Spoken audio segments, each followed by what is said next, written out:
શ્રી ગણેશાય નમઃ. મિત્રો, આપ જોઈ રહ્યા છો આપણી યુટ્યુબ ચેનલ કૃષ્ણવંદી જગતગુરુમાં આપ સૌનું સ્વાગત છે. આજે આપણે આ વિડીયોમાં સાંભળીશું સંક્ષિપ્તમાં શ્રીમદ દેવી ભાગવત કથા.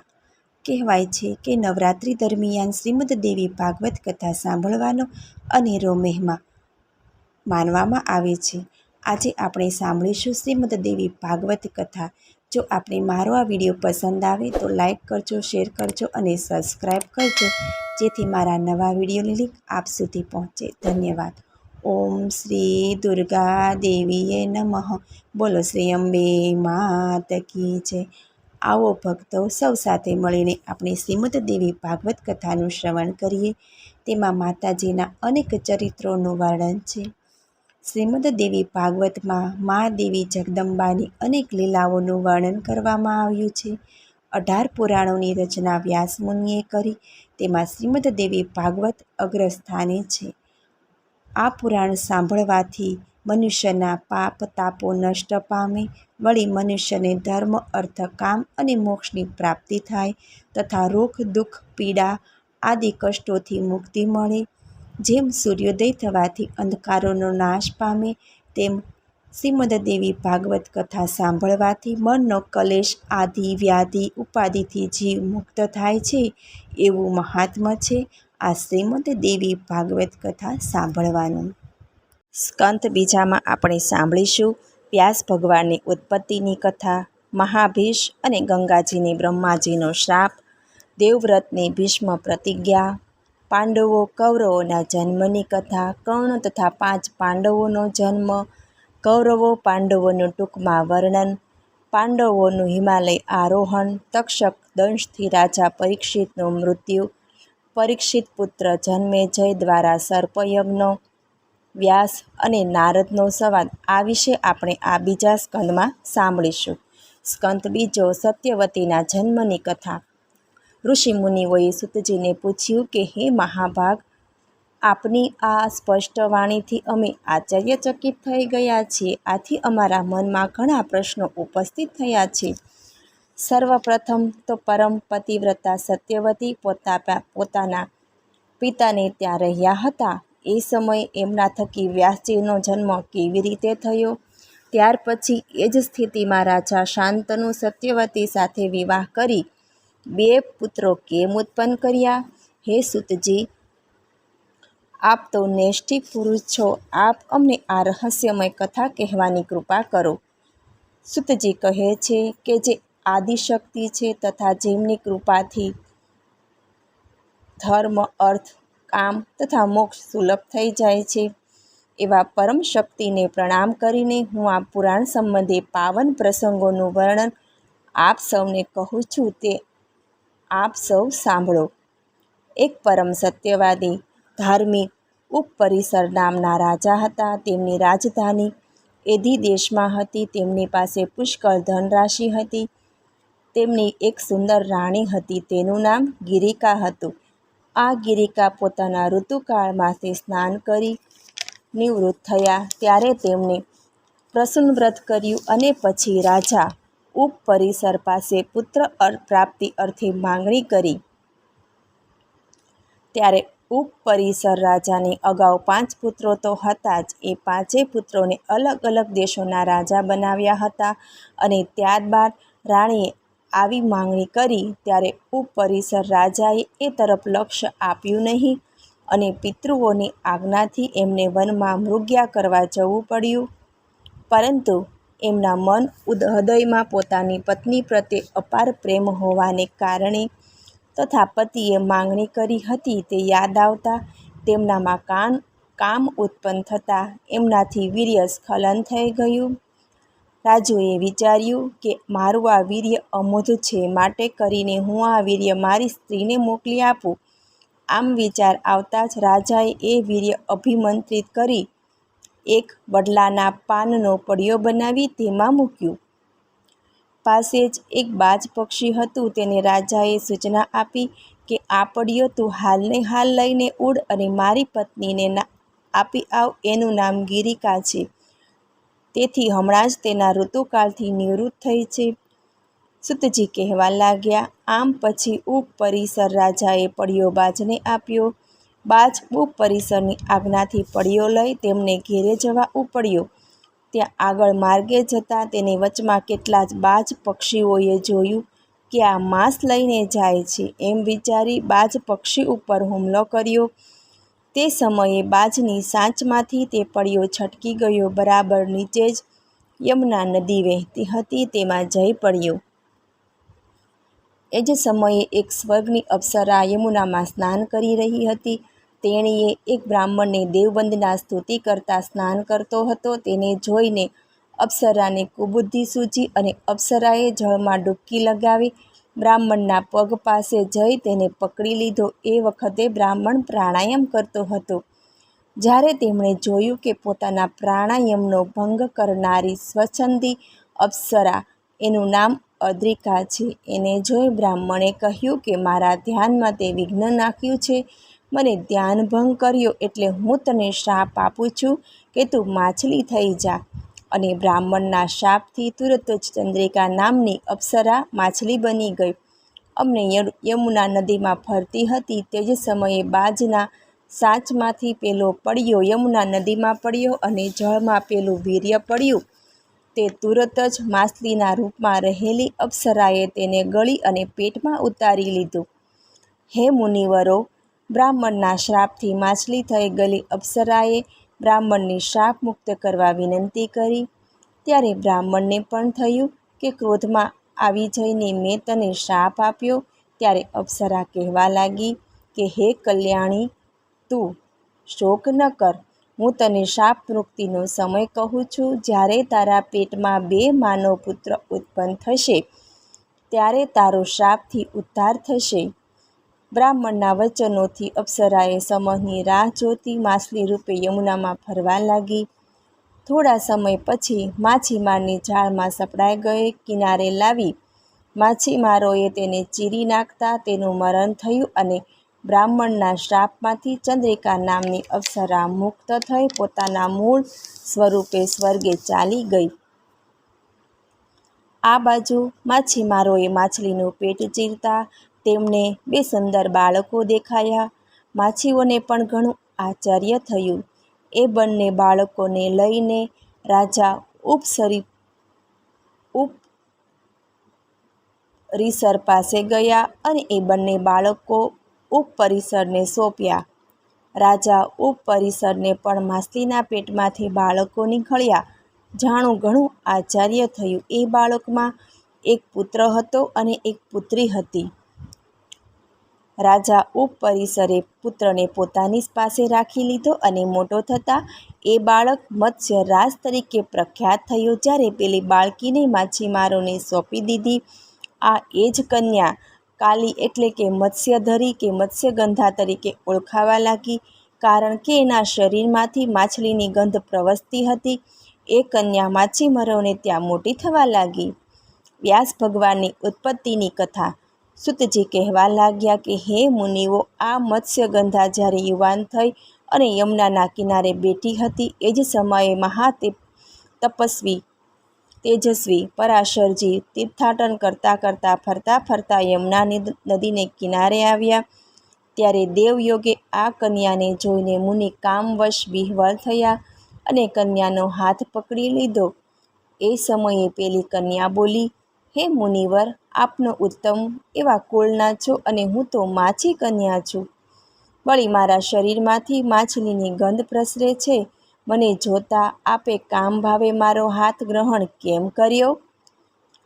મત્સ્યગંધાનું કહેવું સાંભળી મુનિ પરાશરજીએ પોતાના યોગ બળે મત્સ્યગંધાના શરીરમાંથી માછલીની દુર્ગંધને બદલે કસ્તુરીની સુગંધ નીકળવા લાગે એવી બનાવી દીધી.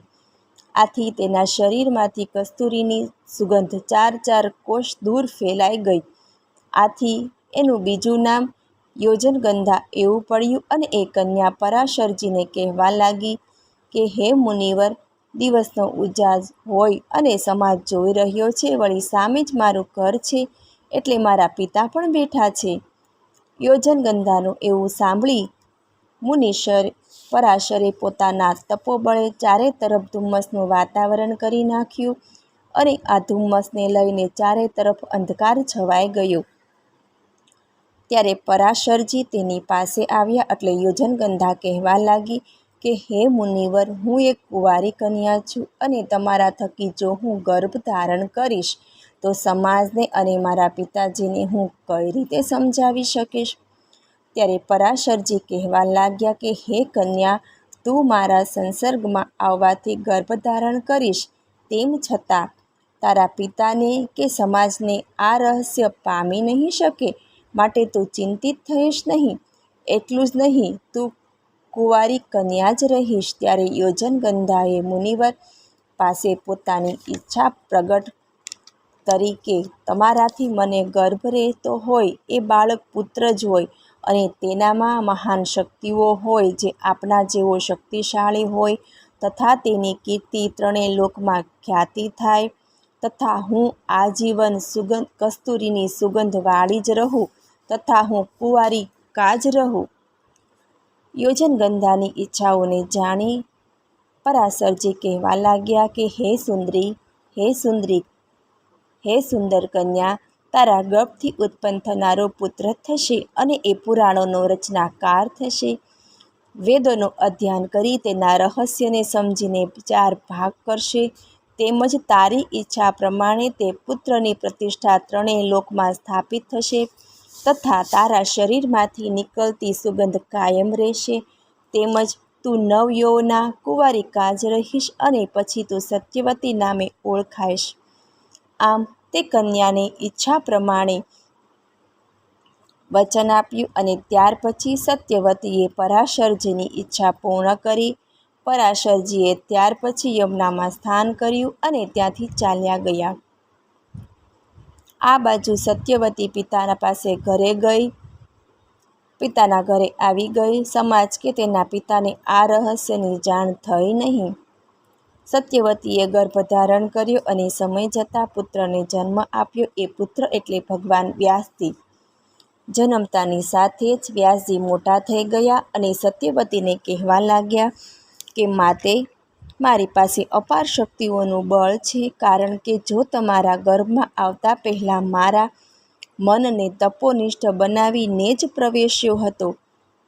એટલે હે માતા, તમે તમારા પિતા પાસે જાઓ અને હું તપ કરવા માટે જાઉં છું, પરંતુ જાતા પહેલાં હું તમને વચન આપતો જાઉં છું કે તમને જ્યારે મારી આવશ્યકતા પડે ત્યારે મારું સ્મરણ કરજો.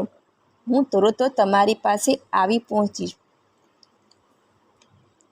હે મુનિવરો, માતા સત્યવતીને આ પ્રમાણે વચન આપીને વ્યાસજી તપ કરવા ચાલી નીકળ્યા. ત્યારે સત્યવતી પણ પોતાના પિતાને ઘેરે ગયા. વ્યાસજીનો આ રીતે યમુના દ્વીપમાં જન્મ થયો, તેથી તેઓ દ્વૈપાયન પણ કહેવાયા. જ્યારે તેમણે વેદ રહસ્ય જાણી તેને 4 ભાગમાં રચ્યા ત્યારે તેઓ વેદવ્યાસ તરીકે પ્રખ્યાત થયા. હે મુનિઓ, ત્યાર પછી વેદવ્યાસે પુરાણોની રચના કરી, મહાભારતની કથાની રચના કરી. આ આશ્ચર્યજનક કથા પ્રસંગ મેં તમને કહી સંભળાવ્યો. જે કોઈ પાઠક આ પ્રસંગને વાંચે છે કે શ્રવણ કરે છે કે તેની દુર્ગતિ થતી નથી. એટલું જ નહીં, તે સદા સુખી રહે છે. મહાભીષ અને ગંગાજીને બ્રહ્માજીનો શાપ, શાંતનુ અને ગંગાજીનો વિવાહ, 7 વસુ અને ભીષ્મનો જન્મ, સુતજીએ મુનિગણોની માછી પુત્રી સત્યવતીનો શાંતનુએ સ્વીકાર કર્યો તથા વ્યાસજીના જન્મની કથા કહી સંભળાવી. પરંતુ મુનિઓની જિજ્ઞાસા અને કથાઓ સાંભળવાની ઈચ્છાઓ પૂરી થતી જ નથી.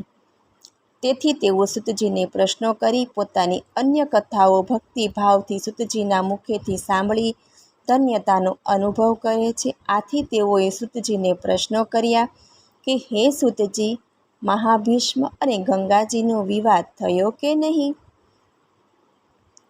બ્રહ્માજીએ ગંગા અને મહાભીષ્મને શાપ કેમ દીધો? શાંતનુની પહેલી પત્ની કોણ હતી જેનાથી ભીષ્મજીનો જન્મ થયો? આ ભીષ્મવસુ કહેવાય છે કેમ? તે શાંતનુ પુત્ર ભીષ્મએ ઘોર પ્રતિજ્ઞા કયા કારણસર લીધી? આપ અમને તૃપ્તિ થાય તે માટે આ સર્વ વૃત્તાંત કહી સંભળાવો. મુનિવર્યના પ્રશ્નોથી સૂતજી પ્રસન્ન થયા અને કહેવા લાગ્યા કે હે મુનિઓ, આપ લોક કલ્યાણ અર્થે જ આપને જિજ્ઞાસા વ્યક્ત કરી વધારે ને વધારે કથાઓ સાંભળવા માટે પ્રશ્ન કરો છો. તેથી હું ઘણી પ્રસન્નતા અનુભવું છું. સાંભળો, ઈક્ષ્વાકુ કુળમાં એક મહાભીષ નામે રાજા હતો. તેઓ તેમના સત્યવાદીપણાથી ચક્રવર્તી રાજા તરીકે પ્રખ્યાત થયા હતા. એમણે 1000 અશ્વમેઘ યજ્ઞો તથા 100 વાજપેયી યજ્ઞો કરાવ્યા હતા અને આથી જ મહાભીષ રાજા ઉપર ઇન્દ્ર પ્રસન્ન થયા અને તેના ફળસ્વરૂપે તેના સ્વર્ગના અધિકારી થયા. આ રાજા મહાભીષ એકવાર બ્રહ્માજી પાસે ગયા. ત્યાં બધા દેવતાઓ બ્રહ્માજીની સેવા કરતા હાજર હતા. ગંગાજી પણ પોતાના પિતામહની સેવામાં હતા. એવે સમયે અત્યંત વેગથી પવન આવ્યો અને ગંગાજીના વસ્ત્ર ઉડ્યા.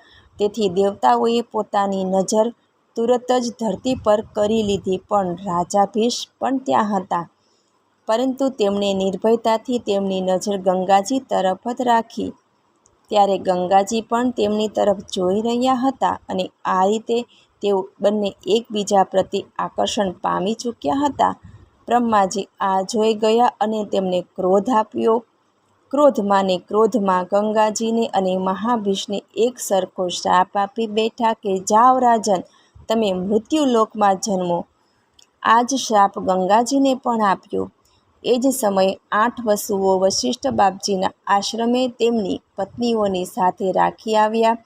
આશ્રમમાં એક નંદની નામની ગાયને જોતા જે પ્રધાન વસુ હતા, તેમનું નામ ઘો હતું.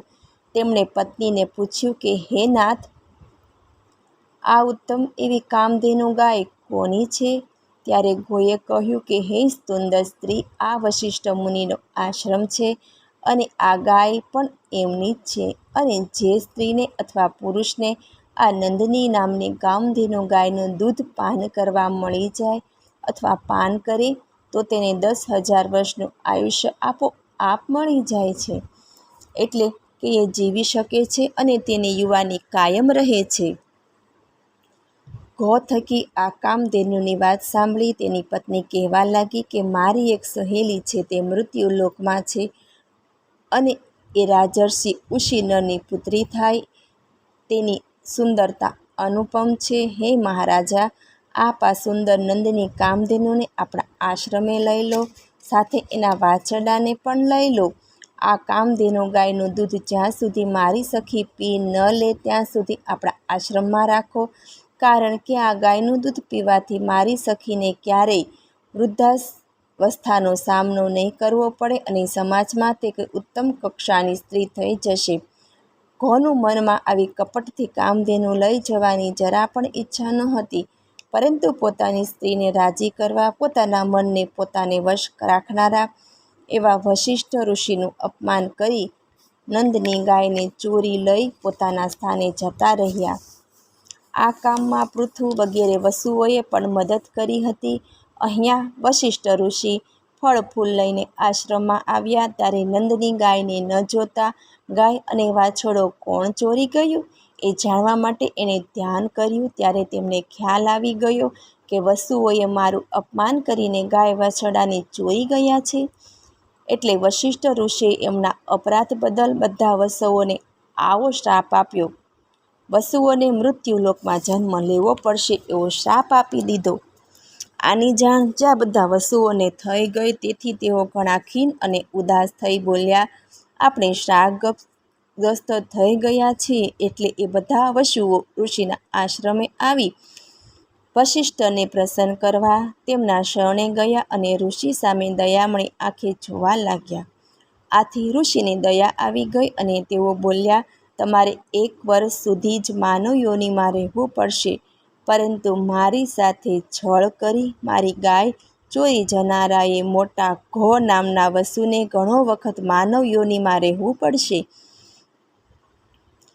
આશ્રમમાં આવેલા વસુઓ ત્યાર પછી ગયા. રસ્તામાં તેઓએ જોયું કે મહાનંદી ગંગા પણ એ જ રસ્તે જઈ રહ્યા હતા. તેથી બધા વસુઓ ગંગાજી પાસે આવ્યા અને કહેવા લાગ્યા કે હે દેવી, આપ અત્યંત ઉદાસ દેખાઈ રહ્યા છો. હે દેવી, આપ તો નદીઓમાં શ્રેષ્ઠ છે. અમારા શાપનું નિવારણ કરવામાં અમને આપ મદદ કરો. તમે જ મનુષ્ય યોનિમાં જન્મ લઈ લો અને ત્યાર પછી અમે તમારા પુત્ર થઈ અવતરશું. ત્યારે તમે અમને એક પછી એક જળમાં પધરાવી દેજો. આમ અમે શાપમુક્ત થઈ જઈશું. મહારાજ શાંતનુ એક અત્યંત સ્વશીલ રાજવી છે અને રાજસી પણ છે. તમે એને આપ અપનાવો અને તેની સાથે વિવાહ કરી પતિ બનાવો. વસુઓની વાત સાંભળી ગંગાજીએ તુરત જ પોતાની સંમતિ આપી દીધી. ત્યારે બધા વસ્તુઓ પોતપોતાને સ્થાને ચાલ્યા ગયા અને દેવી ગંગા પણ ત્યાંથી આગળ ચાલી નીકળ્યા. તેમના મનમાં વારંવાર વિચારો આવતા રહ્યા. એ જ ગાળામાં મહાભીષનો જન્મ મહારાજ પ્રતીકને ત્યાં પુત્ર રૂપે થયો અને એનું નામ શાંતનુ રાખવામાં આવ્યું. આ શાંતનુને રાજશ્રીની ઉપાધિ મળી. જે સમયે રાજા પ્રતીકે સૂર્યનારાયણનું સ્તવન કર્યું તેના પ્રતાપે ફળ સ્વરૂપ એક સુંદર કન્યા જળમાંથી નીકળી અને પ્રતીકના ખોળામાં આવીને બેસી ગઈ. મહારાજ પ્રતીકને આથી ઘણી નવાઈ લાગી. પેલી સુંદરી કન્યાને પૂછવા લાગ્યા કે હે સુંદરી, તું આમ મારી આ પવિત્ર ડાબી જાંઘ પર કેમ આવીને બેઠી? ત્યારે પેલી સુંદરી કહેવા લાગી કે રાજેન્દ્ર, તમે તો કુરુવંશના એક મહાપ્રતાપી પુરુષ છો, એટલે હું આપને મારા પતિ થવા એવી ઈચ્છા કરીને હું આપના ગોદમાં બેઠી છું. આપ મારી સેવાનો સ્વીકાર કર્યો. ત્યારે પતિક રાજા પેલી સુંદર કન્યાને કહેવા લાગ્યા કે હે કલ્યાણી, આમ કામવશ પતિની ખેવના કરતી પારકી સ્ત્રી સાથે હું સંગ નથી કરતો, પરંતુ હે ભામિની, આ મારો ખોળો મારી પુત્રી કે મારી પુત્રવધુ માટે પવિત્ર ખોળો છે. માટે કરીને તું મારા પુત્રની સાથે વિવાહ કર અને મારી પુત્રવધુ બની જા. પેલી સ્ત્રી પ્રતીકની વાત અને ઈચ્છા સાંભળી ત્યાંથી ચાલી નીકળ્યા. અહીંયા પ્રતીક રાજા પોતાને સ્થાને આવી પહોંચ્યા. થોડા વખત સમય વીતતા રાજા પ્રતીકને ત્યાં પુત્ર જન્મ થયો. આ પુત્ર જોત જોતમાં યુવાન થયો. ત્યારે મહારાજે પ્રતીકે તેને પેલી સુંદર કન્યાની વિગત જણાવી અને કહ્યું કે પુત્ર, તું એ સુંદર સ્ત્રી સાથે લગ્ન કરી તારી પત્ની બનાવી લે, પરંતુ તું જ્યારે તેને નદી કિનારે બેઠેલી જોઈને તેની પાસે જઈ તેને આમ પૂછીશ નહીં કે હે સુંદરી, તું કોણ છે, પરંતુ એને તારી ધર્મપત્ની બનાવી લેજે. એ જ તારા સુખી જીવન માટે ઉચિત છે. સૂતજી કહેવા લાગ્યા કે હે મુનિજનો, આમ પોતાના પુત્રને મહારાજા પ્રતીકે આજ્ઞા કરી અને ખૂબ જ પ્રસન્ન ચિત્તે તેમણે પોતાના પુત્રને રાજગાદી તમામ સંપત્તિ સોંપી દીધી. ત્યાર પછી પોતે વનમાં ચાલ્યા ગયા અને મહાદેવી જગદંબાની આરાધના કરી તપ કરવા લાગ્યા અને ત્યાર પછી દેવોએ દેહ ત્યાગી સ્વરલોક ચાલ્યા ગયા. મહારાજ શાંતનુના હાથમાં પિતાનું રાજ્ય આવ્યું એટલે તેઓ એક ધર્મપૂર્વક રાજ્યનો તમામ વ્યવહાર કરવા લાગ્યા અને પોતાની પ્રજાને પુત્રરૂપ સમજી તેમની રક્ષા કરવા લાગ્યા. સૂતજી કહે, આમ પ્રતીક રાજાના સ્વર્ગવાસ પછી આ સત્ધર્મી મહારાજ શાંતનુ શિકાર કરવાનો વિચાર કરી સુંદર વસ્ત્ર આભૂષણો પહેરી ચાલી નીકળ્યા અને પેલી નદીને કિનારે આવી પહોંચ્યા.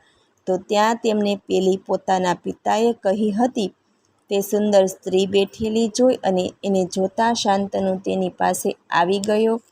પેલી સુંદરીને ખ્યાલ આવી ગયો કે આ એ જ મહારાજા મહર્ષિ છે.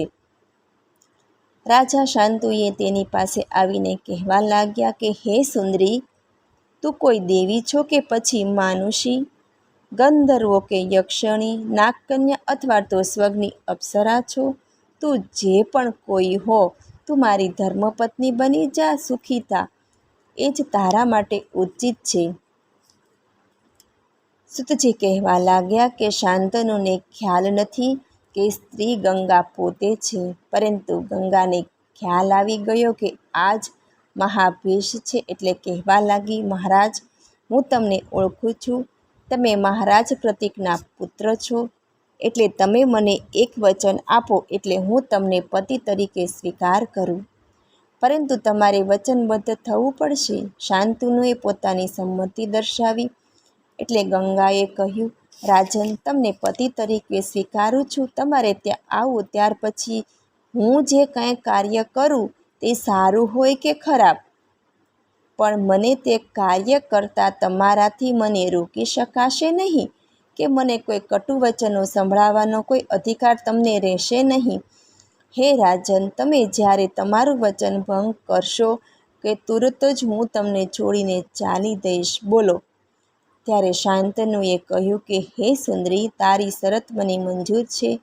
એમ જ્યારે શાંતનુએ કહ્યું એટલે ગંગા પોતાના પૂર્વ પ્રેતી મહાભીષને શાંતનુના રૂપે સ્વીકારી લીધા અને પેલા વસુઓને જન્મ ધારણ કરવા માટેનો માર્ગ મોકળો થઈ ગયો. ઘણો સમય વીત્યા પછી ગંગાને ગર્ભ રહ્યો અને પુત્ર રૂપે વસુનો જન્મ થયો.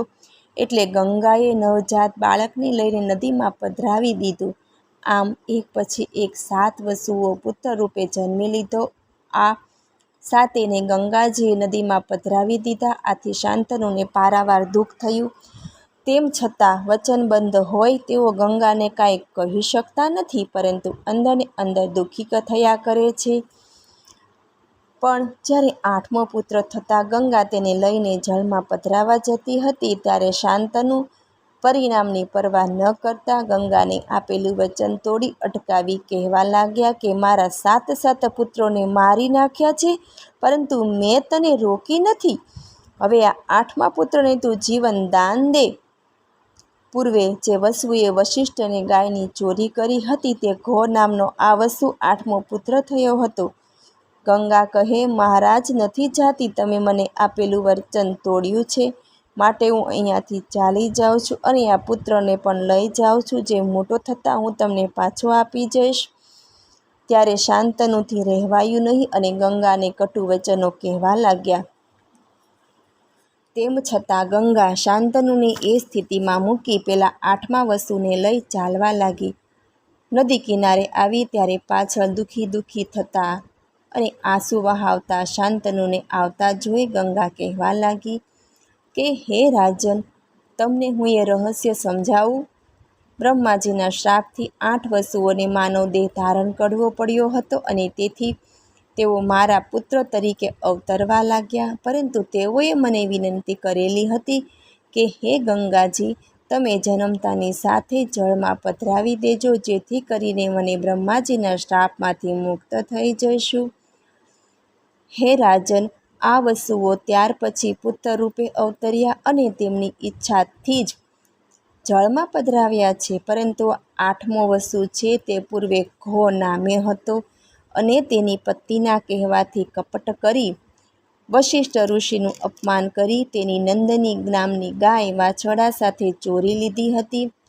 વશિષ્ઠએ આ ઘોને પણ શ્રાપ આપ્યો હતો કે તારે માનવ યોનિમાં જન્મ લઈને ઘણો વખત જીવવું પડશે. એટલે આ 8મો વસુ પુત્ર રૂપે હું તમને સોંપું છું. આજથી એ ગાંગેય નામથી પ્રસિદ્ધ છે. આપ તેને લઈ જાઓ અને સુખી થાવ ને પુત્રને હોનાહર બનાવો, કારણ કે આ મહાયોદ્ધો થવા સર્જાયો છે. 3 લોકમાં તે મહાપરાક્રમી, બળવાન, ધનુર્ધારી થશે અને પ્રખ્યાત થશે. હવે તમે મને એક વાત માનો. પુત્ર બાળક અવસ્થામાં છે અને એને માતાની જરૂર પડે છે. માતા જ પોતાના પુત્રને સમજી શકે છે. માટે કરીને તેનું લાલન પાલન હું કરીશ અને તે મોટો થશે ત્યારે તમને હું સોંપી દઈશ. હે નરેશ, તમે મને ઓળખી જ નથી. હું જ તમારા પૂર્વજન્મની પ્રેમિકા ગંગા છું. આમ કહી ગંગા બાળકને લઈ અંતર્ધ્યાન થઈ ગયા. રાજા શાંતનુ દુઃખી હૃદયે શોકગ્રસ્ત હસ્તિનાપુર પોતાના ભવનમાં જ રહ્યા. આમ કેટલોક સમય વીતતો ગયો. કેટલાક સમય કાળ વીત્યા પછી એક દિવસ શાંતનુ શિકાર ખેલવા નીકળ્યા.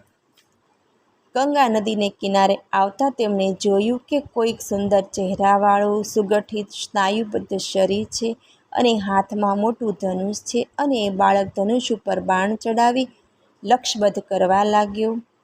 આ જ એની રમત હતી. શાંતનુ વિચારવા લાગ્યા, આટલો સુંદર અને પરાક્રમી, સ્નાયુબદ્ધ શરીરવાળો આ બાળક કોણ હશે?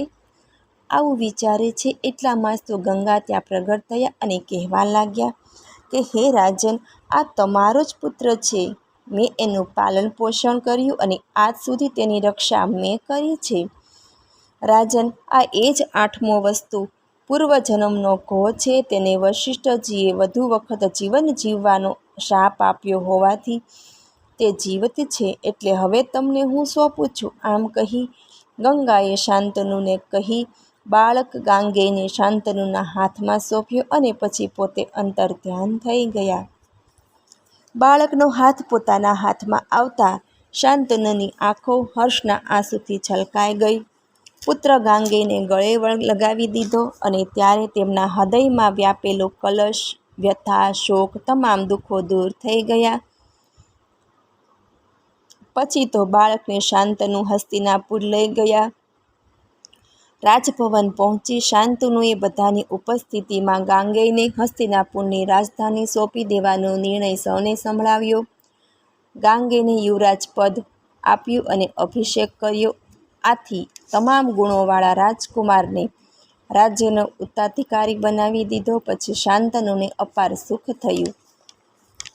હે મુનિઓ, સૂતજી બોલ્યા, મેં ભીષ્મ જન્મ, ગંગાની ઉત્પત્તિના કારણો, 8 વસુઓની કથા, આ બધા પાવન પ્રસંગોનો જે કોઈ મનુષ્ય સાંભળે છે, કહે છે, તે સર્વ પ્રકારના પાપોથી મુક્ત થઈ જાય છે. એમાં કોઈ સંદેહ નથી. હે મુનિઓ, આ ઉપાખ્યાન મેં વ્યાસજીના મુખેથી જેવું સાંભળ્યું હતું તેવું જ મેં તમને સંભળાવ્યું છે. દેવવ્રતની ભીષ્મ પ્રતિજ્ઞા. સૂતજીને ઋષિમુનિઓએ પૂછ્યું કે હે લોભહર્ષણ કુમાર સૂતજી, વશિષ્ઠના શાપને કારણે 8 વસ્તુઓને જન્મ લેવો પડ્યો. ગંગાને પણ જન્મ લેવો પડ્યો. તેમજ ગાંગેયની ઉત્પત્તિમાં પણ શાપ જ કારણભૂત હતો. આ કથા આપ અમને સંભળાવી. હે ધર્મજ્ઞ, નિષદપુત્રી સત્યવતી એક પતિવ્રતા સ્ત્રી હતી અને તેનું અંગ સુગંધિત હતું. રાજા શાંતનુને વ્યાસમાતા સત્યવતી કેવી રીતે પ્રાપ્ત થયા તે સમજાવો. કારણ કે સત્યવતીનું પાલન પોષણ નિષદદાસ રાજના ઘરે થયું હતું. તો પછી શાંતનુએ નિષાદપુત્રીનો કેવી રીતે સ્વીકાર કર્યો? આપ અમારા આ સંચયને દૂર કરવાની કૃપા કરો. સૂતજી કહેવા લાગ્યા કે હે મુનિઓ, રાજા શાંતનુ સદા શિકાર કરવાના શોખીન હતા. એકવાર તેઓ દેવવ્રતને લઈને શિકાર ખેલવા નીકળ્યા. ત્યારે તેઓ 4 વર્ષ વનમાં રહ્યા. એ સમયે તેઓ ફરતા ફરતા શિકારની શોધમાં જતા હતા. ત્યારે ઘણે દૂર નીકળી જતા તેમણે મનને લોભાવ નાખનારી અને મનને શાંત કરી દેનારી એવી પવન મારફત સુગંધ આવી. ત્યારે શાંતનુએ એ સુગંધ જે રસ્તેથી આવતી હતી તેની તરફ આગળ ને આગળ વધતા જતા હતા. વિચારતા હતા કે આ સુગંધ પારિજાત છે કે કસ્તુરીજાત ચંપાની છે કે પછી માલતીની, ક્યાંય તો પછી તે સુગંધ કેતકીની. પરંતુ આ બધામાં તો આ સુગંધ તો જ નથી જ. આમ વિચારતા તેઓ યમુના ઘાટે પહોંચ્યા તો ત્યાં તેમણે એક સુંદર સૌંદર્યવાન સુંદરીને બેઠેલી જોઈ. શાંતનુને નક્કી થઈ ગયું કે એ સુંદર આ સુંદર યુવાન સ્ત્રીના શરીરમાંથી જ આવી રહી છે. એટલે તેઓએ કન્યા પાસે ગયા અને નજીક જોતા પાછા વિચારવા લાગ્યા કે શું કોઈ આ ગાંધર્વ કન્યા હશે, નાગકન્યા હશે, માનુષી હશે, કોઈ દેવજ્ઞા હશે કે પછી કોઈ અપ્સરા હશે. આ કન્યા ખરેખર કોણ હશે તેને હું કેવી રીતે જાણ કરું? પછી કાંઈક નિશ્ચય કરી શાંતનુ તે કન્યા પાસે ગયા અને કહેવા લાગ્યા કે હે પ્રિયે, તમે કોણ છો? તમે અહીંયા કેમ બેઠા છો? તમારા પિતાશ્રી કોણ છે? વળી તમે એકલા જ બેઠા છો? તમારી સાથે કેમ કોઈ દેખાતું નથી? હવે મને એ કહો કે તમે પરણેલા છો કે કુંવારા? આ પ્રશ્નના જવાબો મહારાજ શાંતનુએ નિષાદપુત્રી સત્યવતીને કર્યા. ત્યારે સત્યવતી કહે, રાજન, હું નિશાત દાસરાજની પુત્રી છું અને એમની આજ્ઞાથી જ અહીંયા બેઠી છું, કારણ કે અમારો ધંધો નાવિકનો છે. આ યમુનાજીને પાર કરવા ઈચ્છતાને હું નાવમાં બેસાડી યમુના પાર કરાવું છું અને તે આવકથી અમારું ભરણ પોષણ થાય છે. આજે કાંઈ મેં કહ્યું છે તે તદ્દન સત્ય છે. નિશાત દાસરાજની કન્યાની વાત સાંભળી શાંતનુએ પોતાનો પરિચય આપતા કહ્યું કે હે સુંદરી, હું કુરુવંશનો એક પ્રખ્યાત રાજા છું. મારું નામ શાંતનુ છે. હું મૃગનયની મારા મહેલમાં મારી બીજી કોઈ સ્ત્રી નથી, એટલે તમે મારા ધર્મપત્ની બનો. હું સદા તમને સુખી રાખીશ તથા તમને અનુકૂળ રહીશ. મારે પત્ની હતી, પરંતુ તે મને છોડીને ચાલી ગઈ છે. માટે કરીને મેં તમને આ કહ્યું છે, કારણ કે અત્યારે હું પત્ની વિના મારું જીવન પસાર કરી રહ્યો છું. નિષાદ કન્યા સત્યવતી કહેવા લાગી કે રાજન, તમે જે મને કાંઈ કહ્યું તે વાત બધી સાચી માની લઉં છું, પરંતુ હું સ્વતંત્ર નથી. તમે મારા પિતાને મળો અને તમારી ઈચ્છા પ્રદર્શિત કરો. તેઓ તમારા મનની ઈચ્છા અવશ્ય પૂર્ણ કરશે. ત્યાર પછી શાંતનુ સત્યવતીના પિતાને મળ્યા. દાસરાજને પોતાની ઈચ્છા કહી સંભળાવી. ત્યારે નિષાદરાજ કહે, ધન્ય ધન્ય ઘડી, ધન્ય ઘડી મારા ભાગ્ય કે આપે મારી પુત્રીના હાથની માંગણી કરી. તમારી માંગનો હું સ્વીકાર કરું છું, પરંતુ મારી એક શરત છે. જો મારી પુત્રીને આપનાથી પુત્ર રત્ન પ્રાપ્ત થાય, તે તમારા રાજ્યનો રાજા બને, તેમજ એ તમારા પુત્રને રાજગાદી સોંપો. ત્યાર પછી તમારા કોઈ પુત્રને રાજગાદી સોંપી નહીં શકાય. બોલો, મંજૂર છે? દાસરાજની શરત સાંભળી શાંતનુ ઊભા થઈ ચાલતા થયા. તેઓ ઉદાસ થઈ ગયા, કારણ કે તેઓએ ગંગાપુત્ર ગંગેયને રાજગાદીનો ઉત્તરાધિકાર બનાવ્યો હતો. તે કેમ કરીને દાસરાજને વચન આપે? હસ્તિનાપુર આવ્યા પછી શાંતનુ ઉદાસ રહેવા લાગ્યા. ન ખાવાનું ભાવે કે ન કોઈની સાથે વાત કરે, ઊંઘ પણ આવે નહીં. આ સ્થિતિ પિતાની જોઈને દેવવ્રત શાંતનુ પાસે ગયા અને કહેવા લાગ્યા, પિતાજી, જે પુત્ર પોતાના પિતાના દુઃખને સમજે નહીં અને તેને દૂર કરવાનો પ્રયત્ન ના કરે, એવા પુત્રનો જન્મ લેવાથી શો લાભ? મહારાજ, જો કોઈ દુશ્મન રાજ્ય ઉપર ચડી આવ્યો હોય તો કહો, હું હમણાં જ તેને હરાવી બંદી બનાવી આપની સામે લાવી દઉં. પિતાજી, દશરથ રાજાના પુત્ર રામે પોતાની પિતાના આજ્ઞા માનીને રાજ્યનો ત્યાગ કરી વનવાસ લીધો હતો. હરિશ્ચંદ્ર પુત્ર રોહિતે પિતાની ઈચ્છાને કારણે વેચાયો હતો. હું જીવતા આપે કોઈ ચિંતા કરવાની જરૂર નથી. માટે મને આપની ચિંતાનું કારણ બતાવો. પરંતુ આપના મનની ઈચ્છા પુત્ર સામે કેમ કહેવી? પોતે શરમ અનુભવતા હતા, એટલે ભીષ્મને જે તે જવાબ આપ્યો. ભીષ્મ સમજી ગયા કે પિતા સંકોચ અનુભવે છે, એટલે તેઓ શાંતનુના વૃદ્ધ મંત્રીઓ પાસે જઈને પિતાની સાચું કારણ જાણવા મળ્યું તે તરત જ તેઓ દાસરાજને મળવા ગયા અને દાસરાજને કહેવા લાગ્યા કે હે પરંતપ, તમે તમારી પુત્રી મારા પિતાને આપો. ત્યારે નિષાદ દાસરાજ ભીષ્મને કહે, યુવાન, તમે જ મારી પુત્રીનો હાથ ગ્રહણ કરો.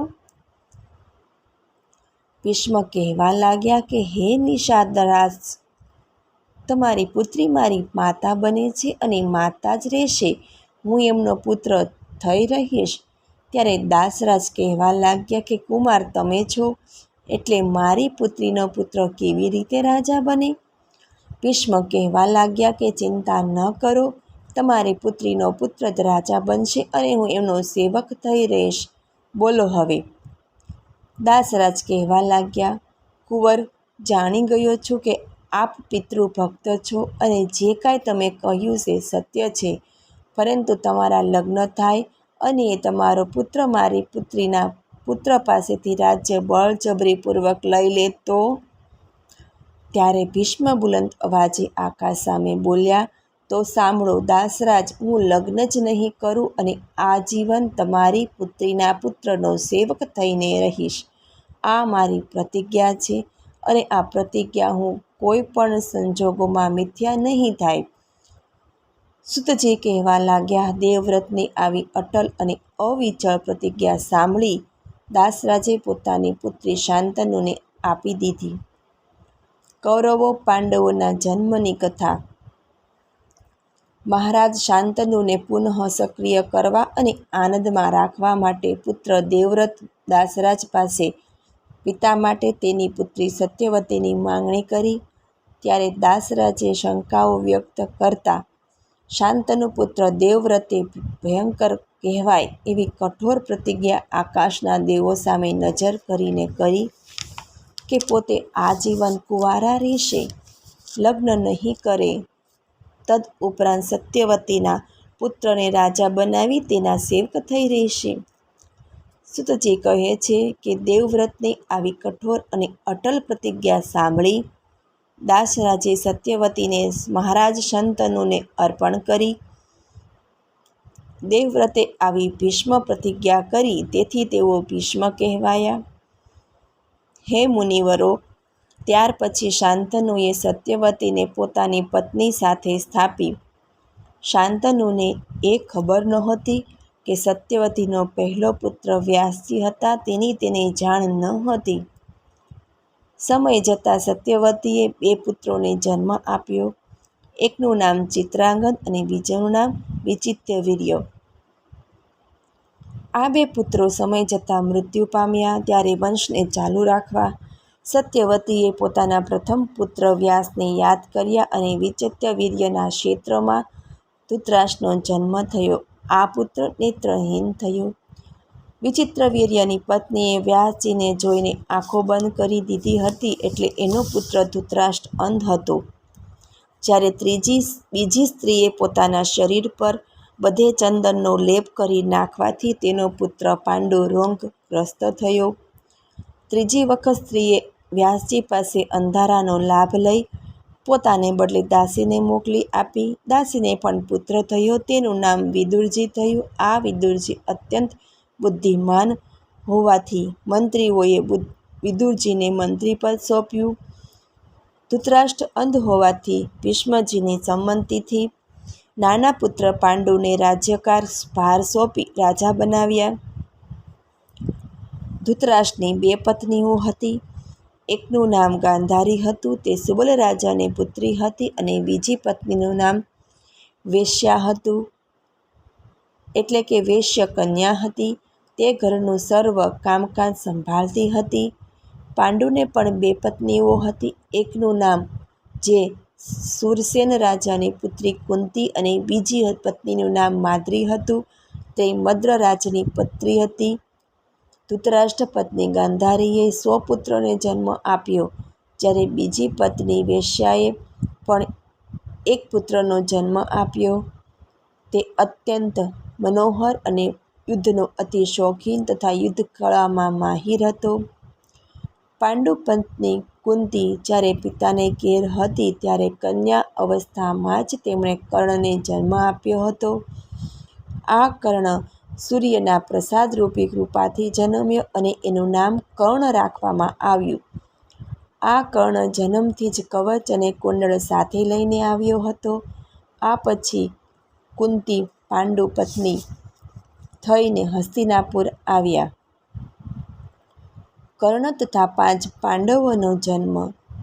હે સૂતજી, આપે આ મને કેવી વિચિત્ર વાત કરી.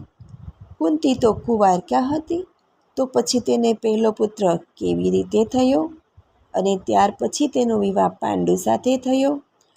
કુંતીનો સહયોગ સૂર્ય સાથે કેવી રીતે થયો, જેનાથી કુંતીને કર્ણની માતા થવું પડ્યું. તો પછી પુત્રની માતા હતી કુંવારી કન્યા કેમ કહેવાય? તેણે પાંડુની સાથે કેમ વિવાહ કર્યો? આ સર્વ વૃત્તાંત મુનિઓ કહે અમને સંભળાવો.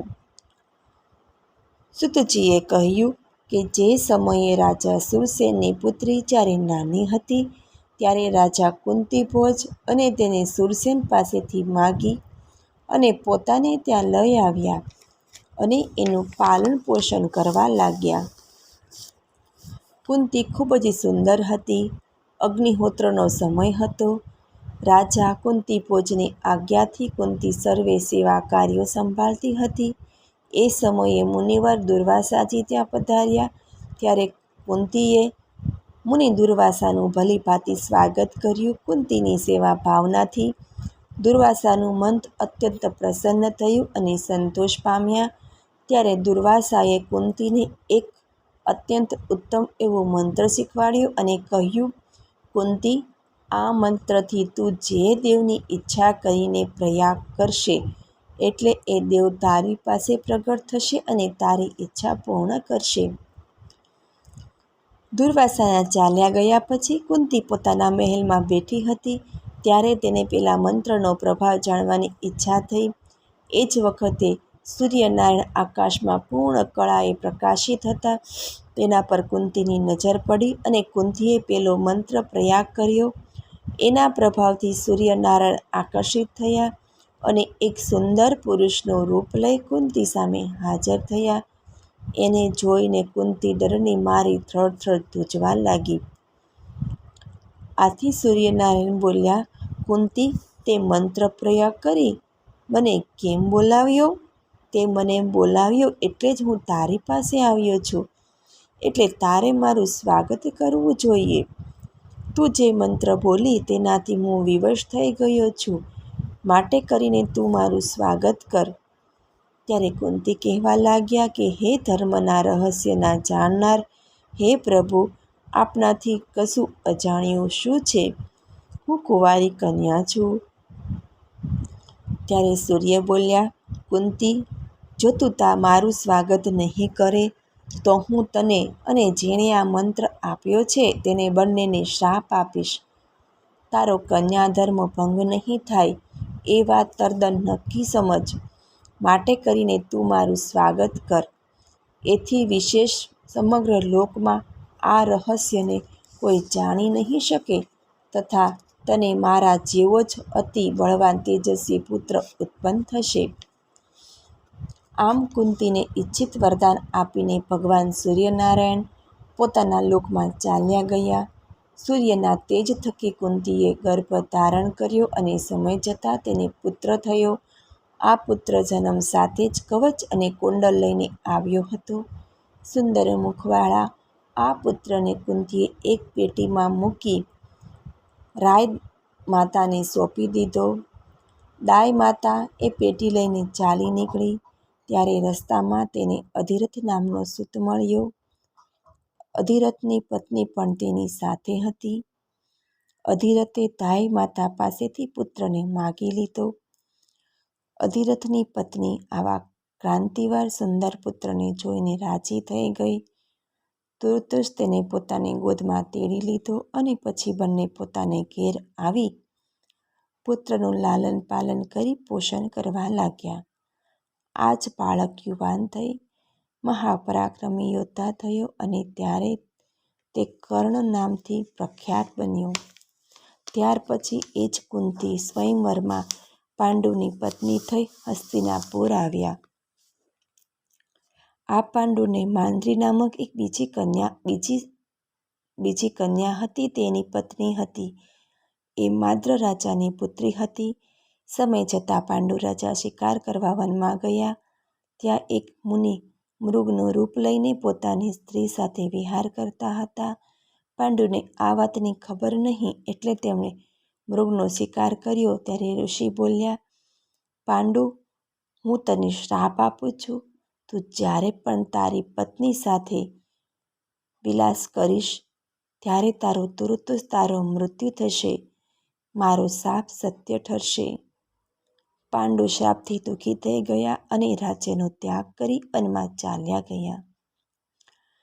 પાંડુ પત્નીઓ કુંતી તથા માદ્રી આ બંને સ્ત્રીઓ પતિવ્રતા નારીઓ હતી. પતિવ્રત ધર્મ ચુસ્તપણે પાળનારી નારીઓ પોતાના પતિની સેવા કરવા રાજ્ય સુખનો ત્યાગ કરી વનમાં પતિ સાથે ચાલી નીકળી. ગંગા કિનારે ઋષિઓના આશ્રમો હતા. ત્યાં પાંડુએ પણ પોતાનું નિવાસસ્થાન બનાવી આસપાસના આશ્રમોમાં મુનિઓ દ્વારા કથાઓ સાંભળવા મળતી હતી. પાંડુએ કઠિન તપ કરવા માંડ્યું. એક સમયે પાંડુને કથા સંભળાવતા હતા ત્યારે વક્તાએ કહ્યું, શ્રોતાજનો, સંતાનહીનની ગતિ થતી નથી. તેથી પાંડુને પેલા મુનિએ કહ્યું કે હે પરંતપ, સંતાનહીનને સ્વર્ગ જવાનો અધિકાર નથી હોતો. એટલા માટે ગમે તે ઉપાયે પુત્ર ઉત્પન્ન કરવો જોઈએ. સંસચ, પુત્રિકા, પુત્ર, શ્વેતજ, ગોલક, ગુંડ, સુપ્રેટ, કાનીન, ક્રિંત વનમાંથી મળેલો, કોઈએ આપેલો, કોઈ પાસેથી ધન આપી ખરીદ્યો હોય તે, આવા 11 પ્રકારે પુત્ર પ્રાપ્ત કરનારે પુત્ર પ્રાપ્ત કરવો જોઈએ. આવું કથાકાર પાસેથી સાંભળી પાંડુએ પોતાની પત્ની કુંતીને કહ્યું. ત્યારે કુંતી બોલ્યા, નાથ, મારી પાસે દુર્વાસા મુનિએ મને એક મંત્ર છે જેનાથી પુત્ર પ્રાપ્ત થઈ શકે. આ મંત્રથી હું ગમે તે દેવની ઈચ્છા કરું તે દેવ મારી પાસે આવશે અને તેના થકી પુત્ર પ્રાપ્ત થશે. પાંડુએ પોતાની સંમતિ દર્શાવી ત્યારે કુંતીએ ધર્મદેવને મંત્રથી આમંત્રિત કર્યા.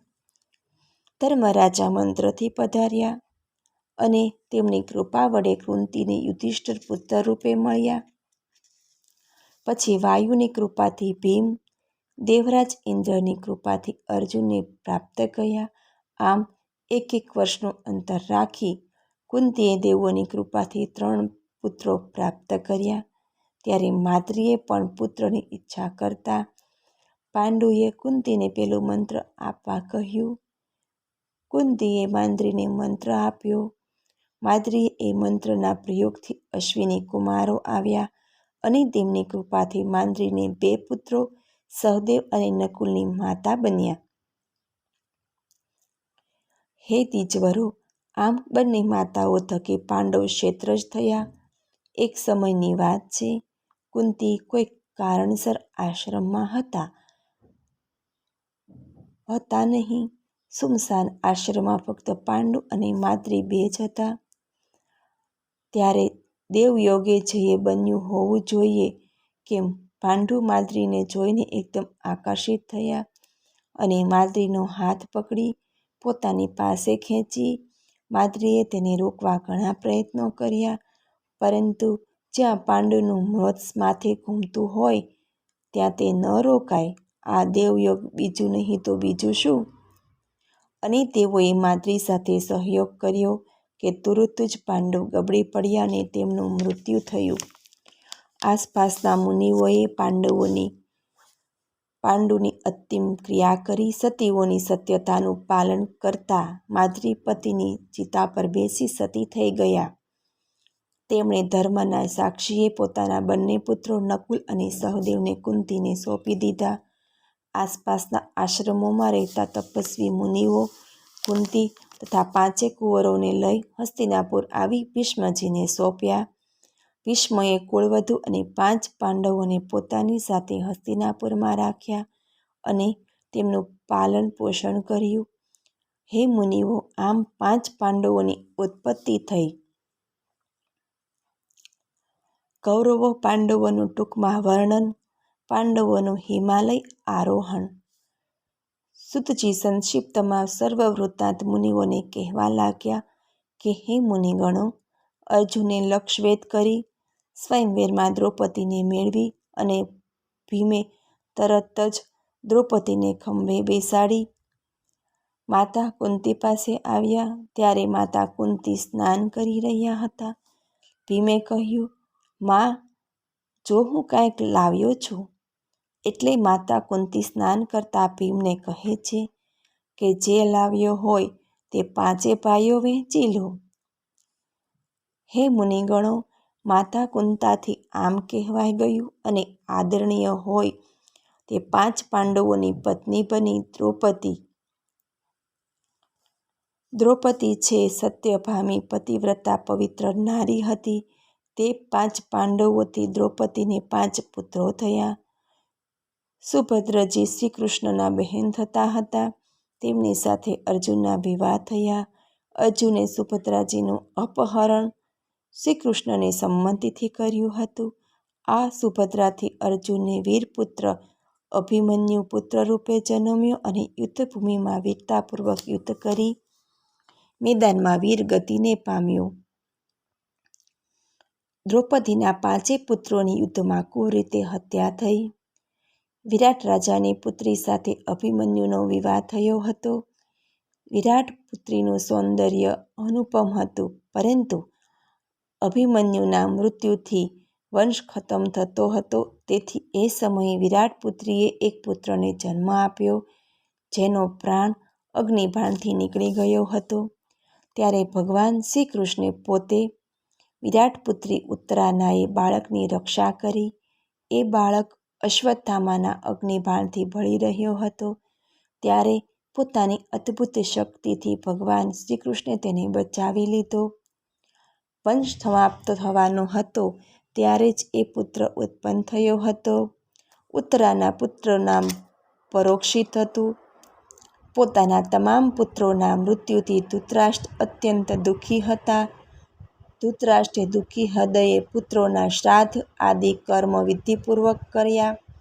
બ્રાહ્મણોને પુષ્કળ દ્રવ્ય દાનમાં આપી અધ્વદેહી ક્રિયા બાદ તેઓ ગાંધારી સાથે વનમાં ચાલ્યા ગયા. દાસી પુત્ર વિદુરજી અને કુંતાજી પણ તેમની સાથે વનમાં ગયા. આ તમામ વનમાં હતા ત્યારે અચાનક ભયાનક આગે આખા વનને ભરડો લગાવ્યો અને આગમાં ધૃતરાષ્ટ્ર, ગાંધારી, કુંતાજી બળીને ભસ્મ થઈ ગયા. આ સમયે સંજય ધૃતરાષ્ટ્ર પાસેના તીર્થયાત્રાએ ગયા હતા. તેમને નારદજી મારફત આ સમાચાર યુધિષ્ઠિરને મળ્યા. ત્યારે ધર્મરાજાને ખૂબ જ દુઃખ થયું. કુરુક્ષેત્રમાં પાંડવો દ્વારા કૌરવોનો નાશ થયા પછી 36 વર્ષ બાદ યાદવોનો પણ નાશ થયો. બ્રાહ્મણો એ શ્રાપ આપેલ હોવાથી તેથી યાદવો અંદર અંદર લડી મર્યા. શ્રી કૃષ્ણના મોટા ભાઈ બલરામજીએ પોતાના દેહનો ત્યાગ કરવો પૂર્વે વાલીને રામે મારી નાખ્યો હતો. ત્યારે રામે તેને કહેલું કે જેમ મેં તને હણ્યો એમ તું મારા કૃષ્ણ અવતારે પારધી રૂપે મને બાણ મારજે, આથી મારું પણ મૃત્યુ થશે. એમ પ્રભુ દૂરથી હરણ દેખાય એવી મુદ્રામાં સૂતા હતા ત્યારે પારધીનું બાણ વાગ્યું અને તેઓ પોતાની ઈચ્છાથી ત્યાંથી અંતર્ધ્યાન થઈ ગયા. ભગવાન શ્રી કૃષ્ણના અંતર્ધ્યાન થઈ ગયાના સમાચારથી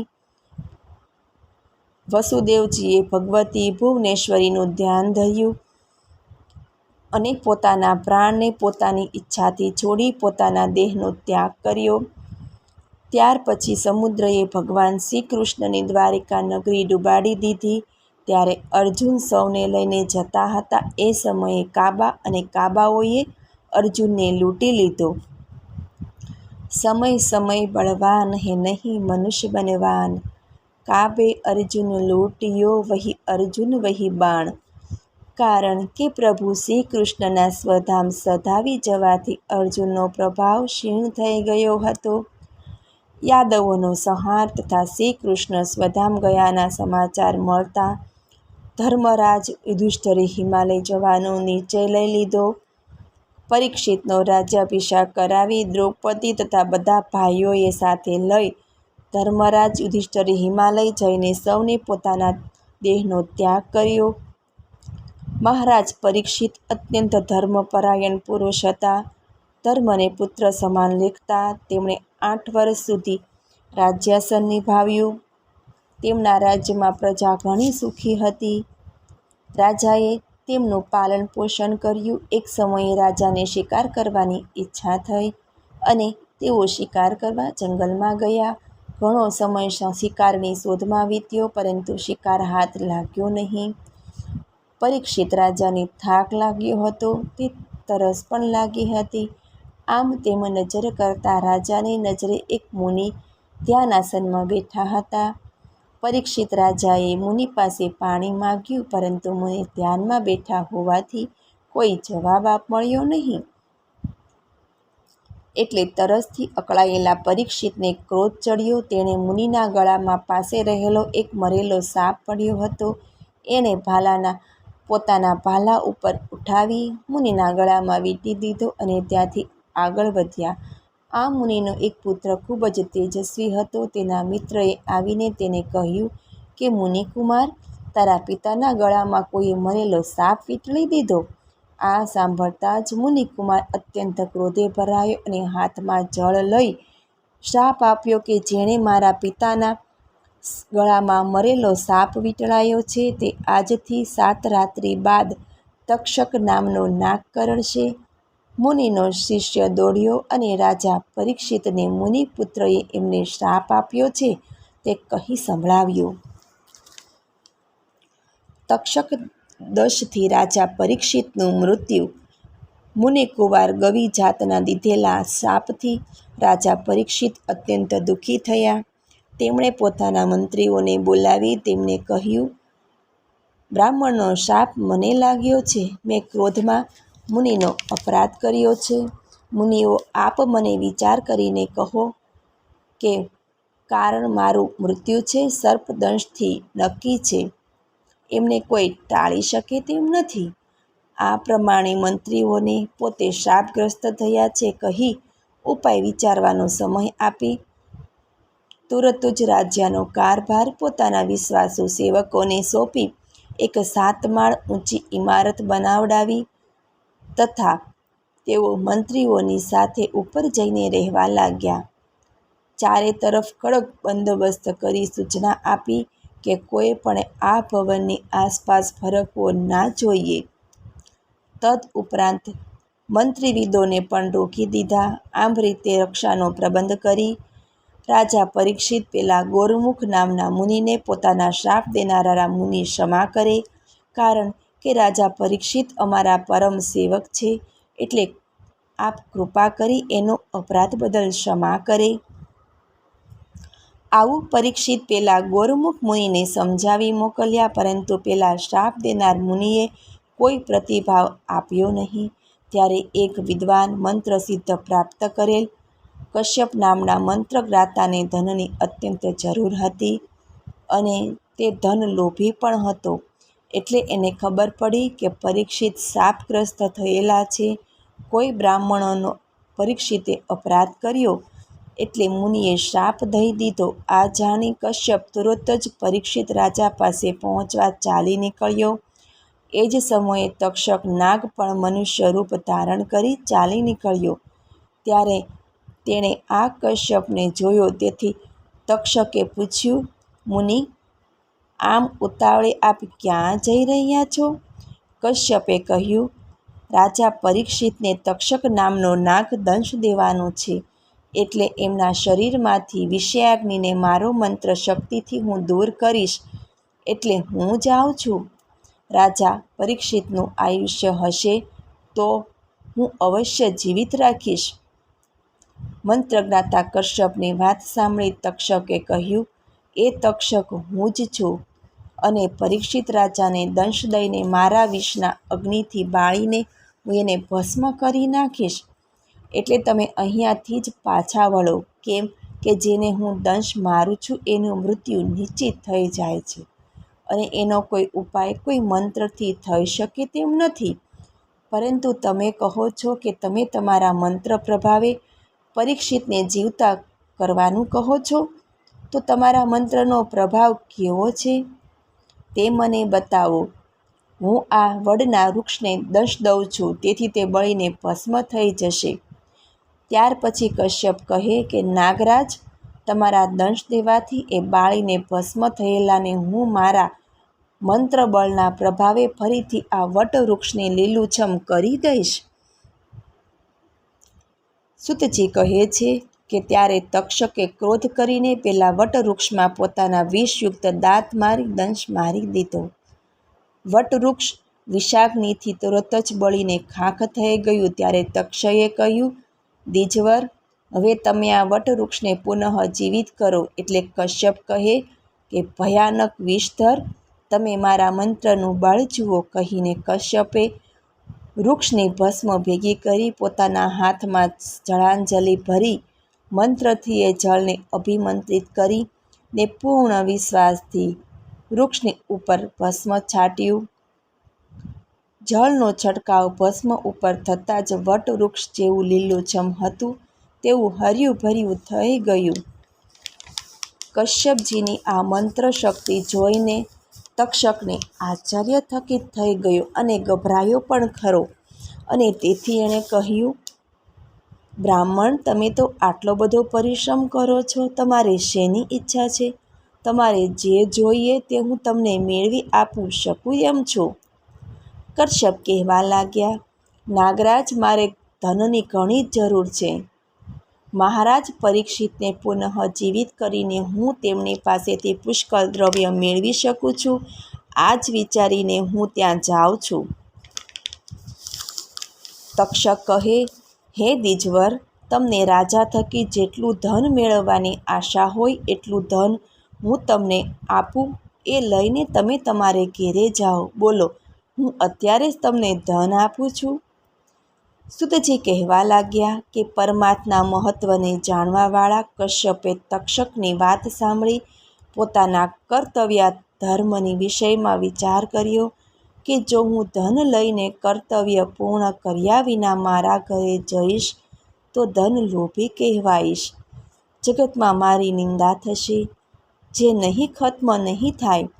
અગર જો હું પરીક્ષિતને જીવિત કરીશ તો મારી કીર્તિ થશે અને પુષ્કળ ધન લાભ સાથે કોઈનું જીવન બચાવવાનું પુણ્ય પ્રાપ્ત થશે.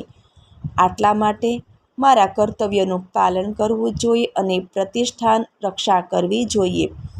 આવ વિચાર કરીને કશ્યપે પરીક્ષિત રાજાનું આયુષ્ય હજી બાકી છે કે પૂર્ણ થયું છે એ જાણવા માટે ધ્યાન ધર્યું તો તેને ખ્યાલ આવ્યો કે પરીક્ષિતનું આયુષ્ય પૂર્ણ થયું છે તેમજ મૃત્યુ પણ નિશ્ચિત છે. જાણી ધર્માત્મા કશ્યપજીએ તક્ષક પાસેથી પોતાને ઈચ્છિત ધન મેળવી પાછા પોતાના ઘરે ચાલ્યા ગયા. આથી તક્ષક ઘણો ખુશ થયો અને પોતાના સાથી સર્પોને મનુષ્ય રૂપે ફળફળાદિ લઈને પરીક્ષિતના ભવન તરફ બધું સમજાવીને મોકલ્યા અને પોતે એક કીડાનું રૂપ લઈ એક ફળમાં જઈ બેસી ગયો. તક્ષકના માણસોને રક્ષકોએ અટકાવ્યા પૂછ્યું. પેલા તક્ષકના સર્વે તપસ્વીના રૂપે કહેવા લાગ્યા, અમે સૌ મહારાજના દર્શને આવ્યા છીએ. તમે રાજાના દર્શને આવ્યા છો એ સાચું, પરંતુ અમારા રાજાની મુલાકાત આજે આપણને થઈ શકે તેમ નથી. માટે કરીને આપ સૌ આવતીકાલે પધારશો. ત્યારે પેલા તપસ્વીઓએ રક્ષકોને કહ્યું, ઠીક, આપ કહો છો તે બરાબર છે, પરંતુ તમે આ ફળ ફૂલ અમે રાજાને ભેટ ધરવા લાવ્યા છીએ તે તેમને પહોંચાડી દેજો. આ બ્રાહ્મણોનો આશીર્વાદરૂપ છે.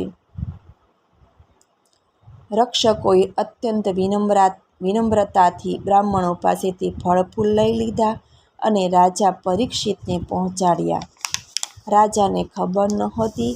તેને તક્ષક કીડારૂપે જે ફળમાં બેઠો હતો તે જ ફળ લઈને પકડ્યું તો તેમાંથી તુરત જ કીડારૂપે બેસેલો તક્ષક બહાર આવ્યો અને ભયાનક તક્ષક નાગના રૂપે થઈ ગયો. આ જોઈ સૌ ગભરાઈ ગયા. ત્યાંથી દૂર ખસી ભયના માર્યા ધ્રુજવા લાગ્યા.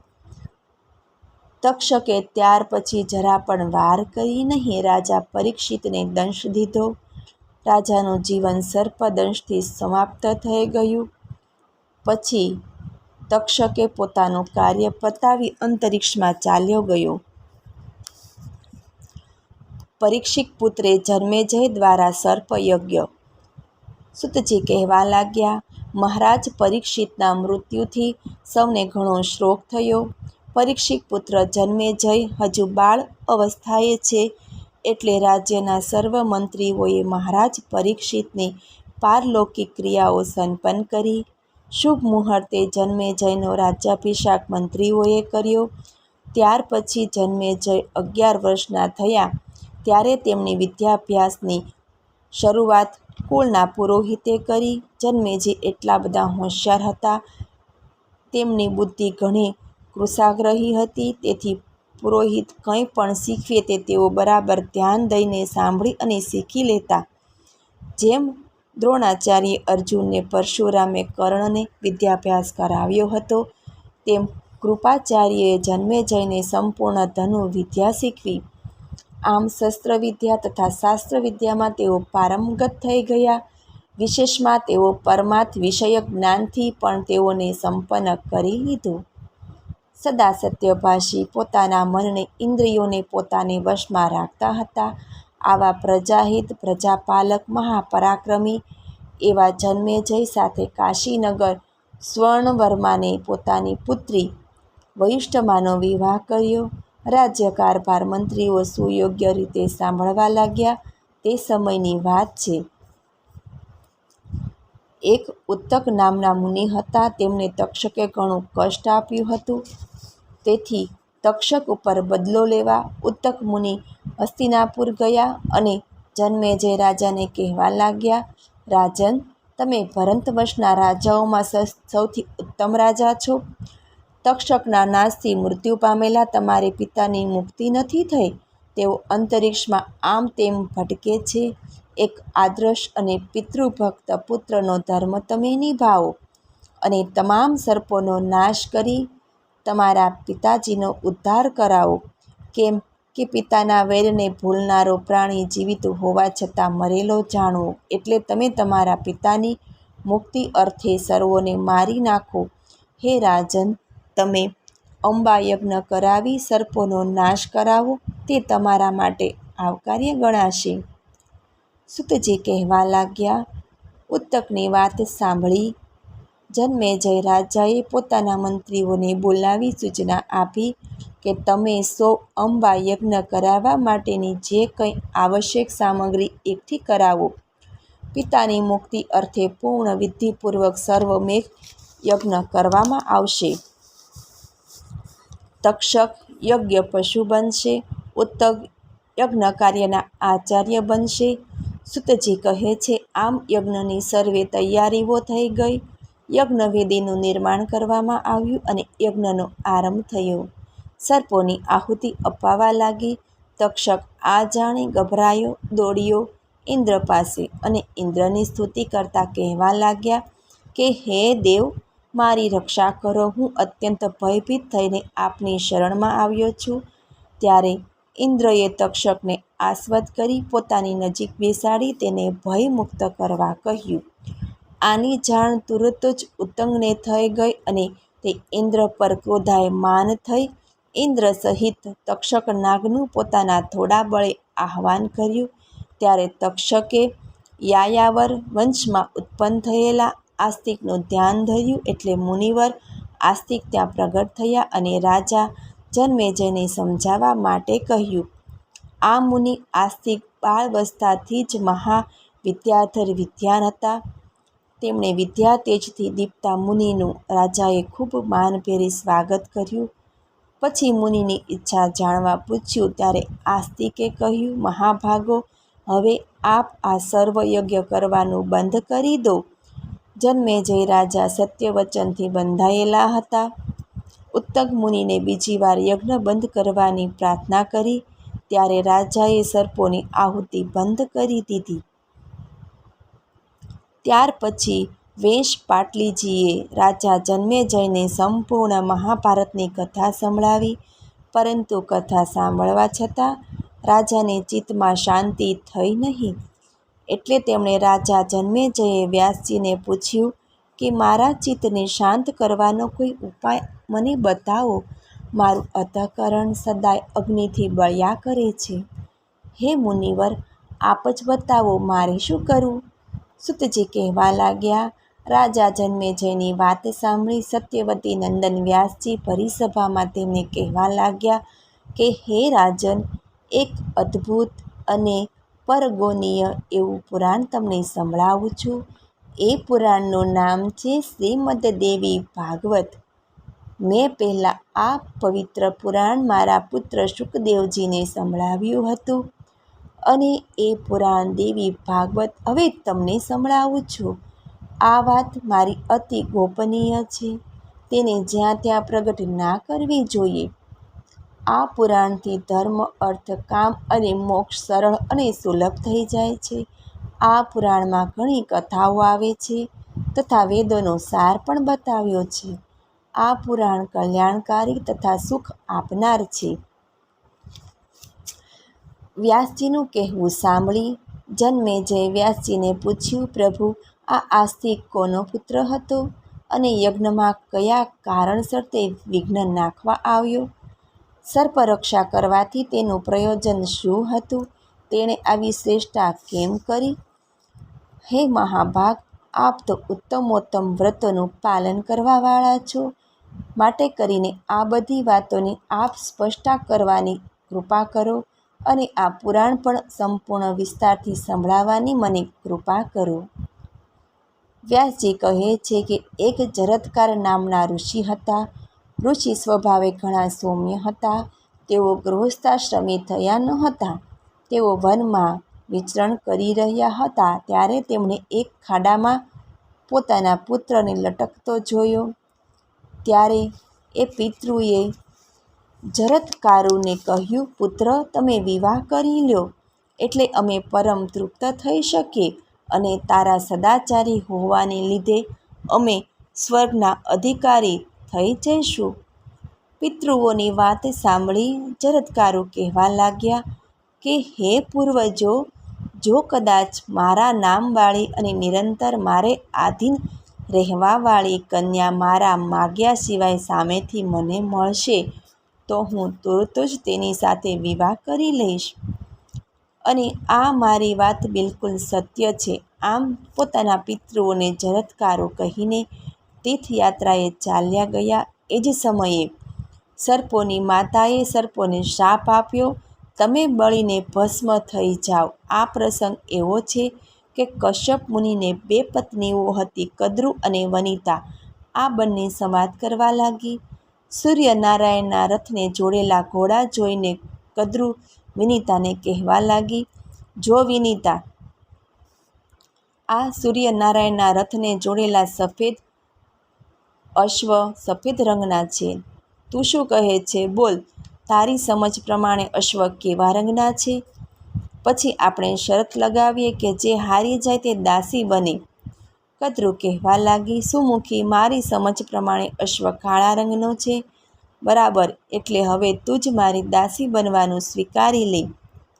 સૂતજી કહે, આ વખતે કદુજની પાસે ઘણા નાના મોટા કાળા સર્પો હતા. એ તમામ પુત્રોને કદુએ કહ્યું, તમે બધા જઈને રથને જોડેલા અશ્વિની કુમારો તરફ વીંટળાઈ જાઓ અને કાળો બનાવી નાખો. કેટલાક પુત્રોએ કદ્રુની આજ્ઞાનું ઉલ્લંઘન કર્યું અને બીજા બધા સર્પો સફેદ અશ્વની ચારે તરફ વીંટળાઈ ગયા. આથી ઘોડો કાળો દેખાવા લાગ્યો. પછી કદ્રુ અને વનિતા ઘોડા પાસે જઈને જુએ છે તો ઘોડો કાળા રંગનો દેખાયો. આથી વિનિતા દુઃખી થઈ. એ જ વખતે વિનિતાનો પુત્ર ખપક્ષીરાજ ગરુડ ત્યાં આવ્યા. તેનામાં અપૂર્વ શક્તિ હતી. તેનો ખોરાક જ સર્પો હતો. પોતાની માતા વિનતાને આમ દુઃખી ભરી સ્થિતિમાં જોઈ ગરુડ કહે, માતા, તમે આમ દુઃખી કેમ છો? ત્યારે વિનતાએ ગરુડને કહ્યું, પુત્ર, હું તારી ઓરમાં માતા કદ્રુની દાસી બની ગઈ છું. ત્યારે ગરુડે કહ્યું, માતા, જરાય દુઃખી ન થાવ, હું હમણાં જ એનો ઉપાય કરું છું. આમ કહી ગરુડ સ્વર્ગમાં ગયા. દેવતાઓ સાથે યુદ્ધ કરી અમૃત કુંભી આંચકીને લઈ આવ્યા અને કદ્રુના કહેવા પ્રમાણે ગરુડે તેના પુત્રોને અમૃત આપી દીધું. તેથી તેમની માતા વનિતા કદ્રુના દાસીપણામાંથી મુક્ત થઈ.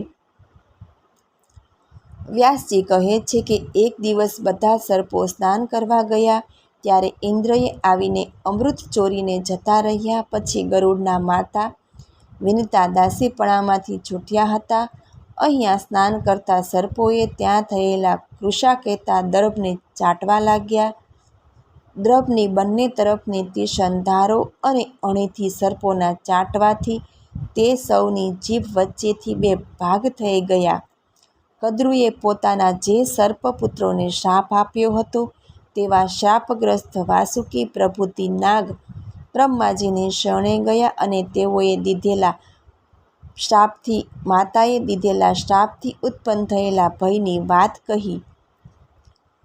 બ્રહ્માજી કહે છે કે વાસુકી જરત્કારુ નામના એક શ્રેષ્ઠ મુનિ છે. એમના જેવા જ નામવાળી તમારી બહેન, જેનું નામ પણ જરત્કારુ છે, તેને મુનિ જરત્કારુને તમે સોંપી દો. આથી તમારી બહેનને જે પુત્ર ઉત્પન્ન થશે તે તમારી રક્ષા કરશે.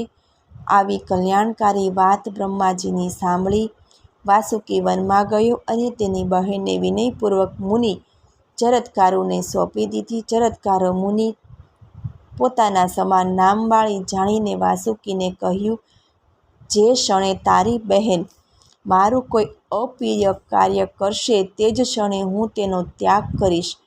આ પ્રમાણે વચનબદ્ધ કરીને જરત્કારુ મુનિએ તે કન્યા સાથે લગ્ન કરી લીધા અને વાસુકી પોતાના સ્થાને ચાલ્યો ગયો. હે પરંતપ, તે પછી મુનિ જરત્કારુએ મહાવનમાં પર્ણકુટી બનાવી તેમની પત્ની સાથે વિરાહ કરવા લાગ્યો. એક સમયની વાત છે. મુનિ જરત્કારુ ભોજન કરીને પાસે બેઠેલ પોતાની પત્ની જરત્કારુને સૂચના આપી કે, હે પ્રિયે, કોઈ પણ સ્થિતિ કેમ નથી આવતી? યાને ગમે તે સ્થિતિમાં તારે મને જગાડવાનો નહીં. આમ સૂચના આપી મુનિ જરત્કારુ નિદ્રાધીન થઈ ગયા. વખત વીતતા સૂર્યનારાયણ અસ્તસ્થળ તરફ પ્રયાણ કર્યું. સંધ્યા સમય થવા આવ્યો ત્યારે પણ મુનિ નિદ્રાધીન હતા. એટલે ધર્મલોપ થઈ જવાના ભયથી મુનિ પત્ની જરત્કારુ ગભરાઈ ગઈ. સંધ્યા સમયે જો હું આ મુનિને નહીં જગાડું તો મારો ધર્મલોપ ગયો,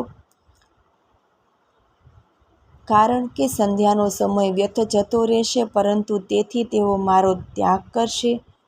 પરંતુ તેણે વિચાર્યું કે પોતાના પતિનો ધર્મ નાશ પામે તેના કરતાં મારો ત્યાગ કરે તે જ બરાબર છે, કારણ કે મૃત્યુ તો નિશ્ચિત જ છે. ધર્મહીન પુરુષોને વારંવાર નરકના અધિકારી થવું પડે છે. આમ પોતે મનથી બરાબર વિચાર કરીને મુનિ જરત્કારુને જગાડ્યા કે, હે સુવ્રત, ઉઠો, જુઓ, સંધ્યાનો સમય થઈ ગયો છે. મુનિની નિંદ્રા તૂટી ગઈ. તેમણે તેમની પત્ની જરત્કારુને કહ્યું, મારી નિંદ્રામાં વિઘ્ન નાખનારી, હું હવે જઈ રહ્યો છું, માટે તું હવે તારા પિતાને ઘેર ચાલી જા. ત્યારે જરત્કારુ બોલી, મુનિ, મારા ભાઈએ આપની પાસે જે કામ માટે મને મોકલી છે તે કામ કેવી રીતે પૂર્ણ થશે? ત્યારે મુનિએ કહ્યું, એ તો એ જ છે ને. આમ કહી મુનિ ચાલ્યા ગયા. અને ત્યારે તેની પત્ની જરત્કારુ પોતાના ભાઈને ઘેર આવી બધી વાત કરી. વાસુકીને વિશ્વાસ હતો કે મુનિ સત્યભાષી છે. થોડા સમય પછી જરત્કારુ મુનિનો વંશધારી પુત્ર ઉત્પન્ન થયો. હે કુરુશ્રેષ્ઠ પરીક્ષિત, તે જ પુત્ર આસ્તિક નામથી પ્રખ્યાત થયો. અને હે રાજન, પોતાની માતાના કુળને બચાવી લેવા જ તેને યજ્ઞ બંધ કરાવ્યો. રાજન, તમે ભક્તિભાવપૂર્વક મા ભગવતી જગદંબાનું એક ભવ્ય મંદિર બનાવો, એટલે તેના પુણ્ય પ્રતાપે તમને પુષ્કળ સિદ્ધિઓ પ્રાપ્ત થશે. રાજન, પવિત્ર ભાવના રાખી માતાજીની ભક્તિભાવથી આરાધના કરવાથી મા જગદંબા બધી અભિલાષાઓ પૂર્ણ કરે છે. રાજેન્દ્ર, તમે નવરાત્રિ દરમિયાન 9 દિવસ વ્રત રાખો અને 9 દિવસ સુધી શ્રીમદ દેવી ભાગવત નામના પુરાણનું ભાવથી શ્રવણ કરો. આ સર્વોત્તમ પુરાણ માં આદ્યશક્તિએ ભગવાન વિષ્ણુને અડધા શ્લોકમાં સંભળાવ્યું હતું. હે રાજન, આ પુરાણનું શ્રવણ કરવાથી તમારા હૃદય ચિત્તને શાંતિ પ્રાપ્ત થશે. એટલું જ નહીં, તમારા પિતૃઓની મુક્તિ થતાં સ્વર્ગની પ્રાપ્તિ થશે. શ્રીમદ દેવી ભાગવતનો આ બીજો સ્કંદ સમાપ્ત. બોલો શ્રી અંબે માત કી જય. મને સાંભળવા માટે ધન્યવાદ. આપને જો આ મારો વિડીયો પસંદ આવે તો લાઈક કરજો, શેર કરજો અને સબસ્ક્રાઈબ કરજો, જેથી મારા નવા વિડીયોની લિંક આપ સુધી પહોંચે. ધન્યવાદ. જય શ્રી કૃષ્ણ.